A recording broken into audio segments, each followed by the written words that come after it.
Hi guys, 18 Dapper here and welcome to this video which rounds off the 2023-24 season. It is my season review and the predictions that I did many moons ago, the reaction to those. So without further ado, let's get into this one.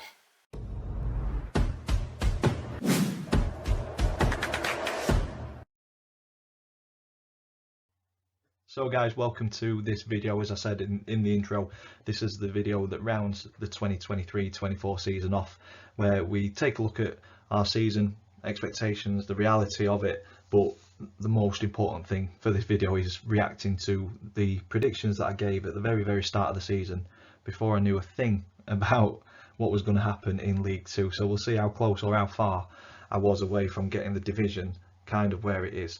But as these videos always do, we start with a big thank you to each and every one of you that's supported the channel over the past season through subscribing, which doesn't cost a penny, commenting, sharing, liking the videos, and just interacting with the channel and myself, and kind of talking to me on match days if you see me and things like that. It's all stuff which contributes to me knowing that you guys are enjoying the content, and it makes me feel quite lucky to have a channel and have a community like you guys. Last year when we did this, we had just broken the 3,000 subscriber mark, which was incredible. Never thought I'd get anywhere near that, and at the time of recording we're at 3,499. we're teetering in around that 3,500 mark. So to each and every one of you 3,499 people, lovely people that support the channel and subscribe, thank you so much. And like I say, get commenting, get sharing, get liking the videos, get them out there, and then hopefully more people will enjoy the content like you are. Hopefully you've been watching the 72 review. All the guys on there really enjoy coming onto the channel and talking football, and that's what it's all about, a decent community where we can have a chat like we are down in the pub. So yeah, big thank you to each and every one of you for continuing to support the channel. I do really appreciate it. In this video though, we are going to look through what my expectations were for the 2023-24 season, how that season panned out, so the reality of it, and then the all important predictions, the reaction to those, see how close or how far I was away from getting the division, how it finished up on the final day, and then we've got the final update for the family predictions league table. So season expectations. Grant McCann was brought in to try and stop the rot that Doncaster Rovers have been on for a number of seasons since Grant McCann was last year, really. He got us to the semi-final of the League One playoffs, and then since then we've finished lower every single season and looked very likely to be a National League team in the not so distant future. So Grant McCann brought in experienced manager that can produce results. So he was brought in, the fans were straight on board with that and looking forward to a very positive season. Recruitment looked decent in the summer as well. It was good, but for me, I just thought it was a huge task to turn us around and kind of shift that losing mentality. Even if you fetch new players in, there's still existing players there that have just been hit by knockback after knockback after knockback and defeat after defeat. So I think it was a big task to turn us around and get us winning once again. So I had us penciled in as finishing 10th, a bit of a consolidation season, and hopefully another summer of rebuilding and adding to what Grant got last summer could lead to a more positive season in the 2024-25. So I had us down as 10th, didn't expect anything better than that. Season reality though was very different. We had a horrible start, we couldn't win a game. I think we went 8 games without a win, maybe a couple of points in there if I remember rightly, and from then on in we struggled for the majority of the season, kind of in and around the bottom 5 or 6 for big periods of the season. But for me, performances on the field were much better. You could see green shoots of recovery, and you could see what Grant McCann was trying to get the players to do, and I think we weren't seeing that under Danny Schofield in the previous season, where we were losing. We were trying to follow the process and stick to the process, trust the process, do the fundamentals as it were, and we weren't getting shots on target. It wasn't entertaining to watch. Whereas at the start of the season, I personally could see improvements in the squad. Got a little frustrated towards Christmas, I think it was, where I really worried for our EFL status, to be honest. We got battered by Stockport, didn't lay a glove on Bradford. I think Morecambe was around that time as well, and yeah, it was looking bleak at one point, and I was worried. But I think it was looking bleak because of the injuries that we had. I think we were having 12 to 16 players in the treatment room at once, and you take that out of any club in any division across the world, and that struggle to get results, in my opinion. So I think there's mitigation to our form at the start of the season, but I think we've shown since February to the end of the season what potential we've got within this squad, within this club, and within the fan base, especially towards the end of the season when the Eco Power Stadium was full, bouncing, the roof was taken off when we scored goals, and I think we've got to try and capture that and retain that into next season. We went on a club record matching winning run with 10 wins on the bounce, and unfortunately we just couldn't get it over the line to Wembley. 2-0 up in the semi-final, brought it back to the Eco Power, full Eco Power. I was on honeymoon, so I think fortunately I didn't have to put myself through that defeat. Lost a 2-0 advantage in 16 minutes, and then huffed and puffed, but just couldn't quite do enough to get that goal against Crewe, and we got beaten on penalties. So I'm hoping next season we can bypass the playoffs, finish in the top 3. I'm not too fussed about top, just as long as we're in the top 3. But every cloud has a silver lining, and I'd rather be knocked out in the semi-final than go down to London for a day out and be knocked out in the final. But that's just me personally. So I think overall positive season. On the balance of things, we finished 5th. I had us down as 10th. So yeah, fairly happy with the season. I'm really looking forward to next season already, which is something that we've never or not done in the more recent 4 or 5 seasons. So yeah, I'm hoping this summer goes quickly and August comes around and we're watching a very good Doncaster Rovers team in League 2 next year.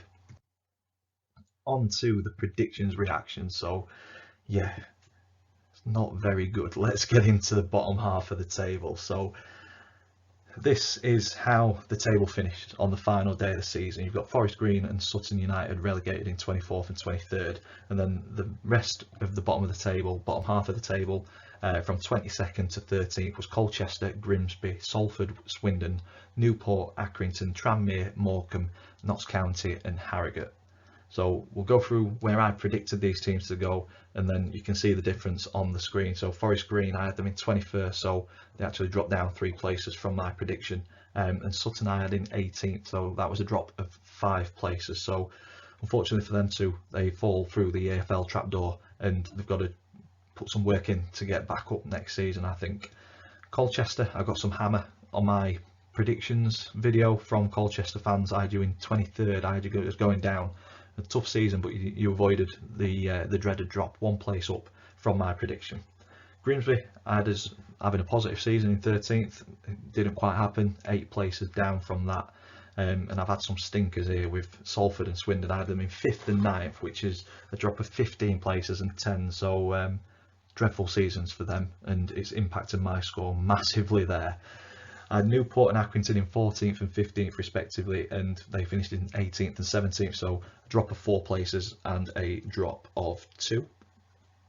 Tranmere I had in 11th, finished in 16th, so a drop of 5 places for them. Morecambe I had as having a season of struggle, which I think will more than likely come next year looking at their squad at the minute. I had them in 19th, they finished in 15th, which is an increase of 4 places, so a decent season for them in comparison to my predictions.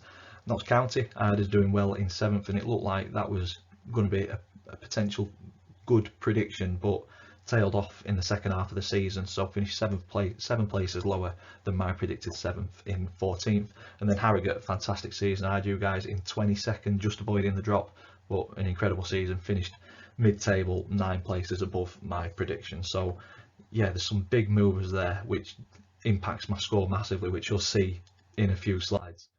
Onto the top of the table, so going from 12th to 8th, Gillingham, Walsall, AFC Wimbledon, Bradford and Barrow. The playoffs were made up by Crawley, Crewe, Doncaster and MK Dons, and then the 3 promoted teams. Congratulations to each and every one of your clubs and fans: Mansfield Town, Wrexham and Stockport County. So my predictions for these, I went with Gillingham in 4th. So again, really good start to the season. We're looking strong, and then tailed off, but finished mid-table. I think they'll be wanting to better that next season for sure. 8 places below my predicted 4th, finished in 12th. Walsall, fairly big movers. I had them in 16th, up 5 places into 11th. Same with Wimbledon as well. I had them in 17th, struggling, but a decent season for them in 10th, 7 places up. Bradford, they're a big club. They're too big for League Two, but unfortunately, league tables and league positions is not made up by the number of fans in your stadium, and it's showing because this is a number of seasons now that Bradford have failed in League Two and continue to play their football in the basement EFL division. So they'll be wanting to get out of this sooner rather than later. Could next season be the one? We will see. They're always going to be kind of in and around the mix. I thought they'd do it this season. I had them in 2nd. They let me down. They finished in 9th, 7 places below my prediction.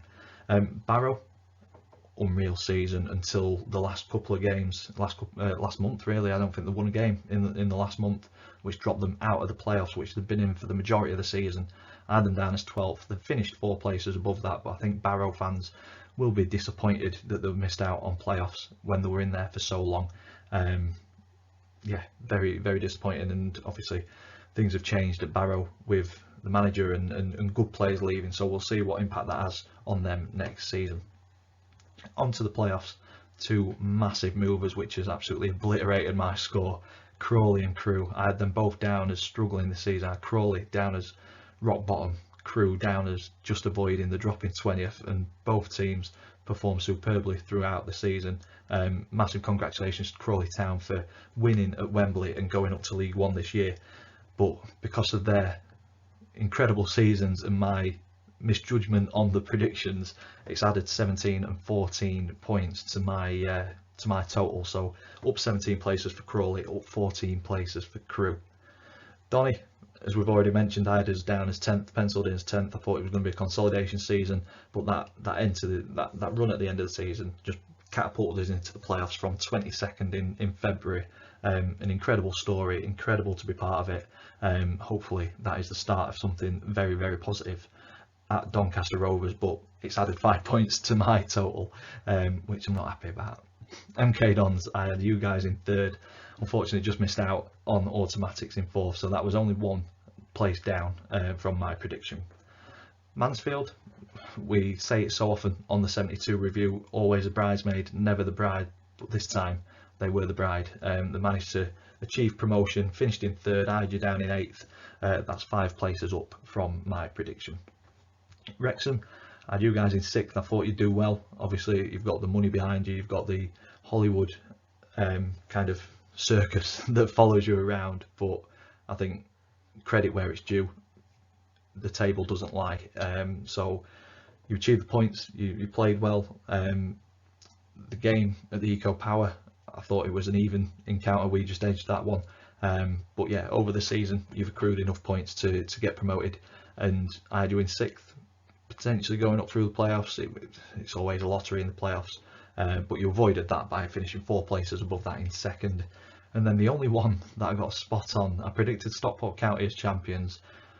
They probably were the best team I saw down at the Eco Power Stadium this season. They battered us 5-1. We barely had a touch of the ball. Yeah, deservedly champions, and a huge congratulations, and I'm happy because you added nothing to my final score, which we'll take. And that takes us on to the results. So looking at previous seasons, past seasons, I've been doing this now for 5 years there. Yeah, 5 years. So this is the 6th season that I've been doing this, and we're kind of always in and around 140 to 100. We've never broken the triple figures, and the way this works is obviously the more positions out you are, the more points you get. So it's a little bit like Pointless on the game show Pointless. The lower the score, the better you've done. So my best season was the 1920 season with 100 points. But yeah, we've got 140, 100, 138, 118, 140. So we kind of bounce backwards and forwards. So are we gonna get a lower score? You've seen the predictions, you've seen some stinkers that I've had, and you'll know that I've actually got a worse score, the worst score that I've ever got. So we need to rectify that next year. So 1 correct prediction, 8 predictions that were between 1 and 4 places out, and 15 predictions that were 5 and over. But the problem with that is previous seasons, 5 or more out, I might have had 5 or 6 positions. We had 4 or 5 there that were 10 plus positions out. Crawley, Crew, they were like 17 and 14 out, so they've massively impacted that season's results. So I've got 150 points, which I'm very, very disappointed with, and it needs to be better next season. On to the Family Predictions League, a prediction league which I did slightly better on because I didn't get 150 points. I got 32, which was enough to win this bad boy back. We have got the Predictions League champion, the footballer in there, football on top, glass trophy. I won it the first season, then I think my dad won it, then Chris and Max have won it, and I've got it back. Yes, very, very happy. So that will be behind me on there. You'll see it every single video. Lovely stuff. Hopefully I get to retain that, but nobody has retained this trophy at all. Could be the first season that gets done. We hope so. And that takes me to the end of the 2023-24 season review, predictions, reaction. And yeah, it's been a very good season. I've enjoyed it, and like I say, looking forward to next season already. Looking forward to creating content, match previews, match day vlogs, the 72 reviews on Sundays. Really looking forward to getting stuck into it and creating content for you guys to enjoy. And if you've enjoyed this one, stick a big thumbs up on it, get the comments in the section down below, subscribe if you haven't already, get us over that 3,500, and let's stick over that 3,500 and head towards the 4,000 subscriber mark. It'd be great to break 4,000 when I'm doing this again next year. But all that's left for me to say is thank you for watching, thank you for supporting, and we will see you in the next one.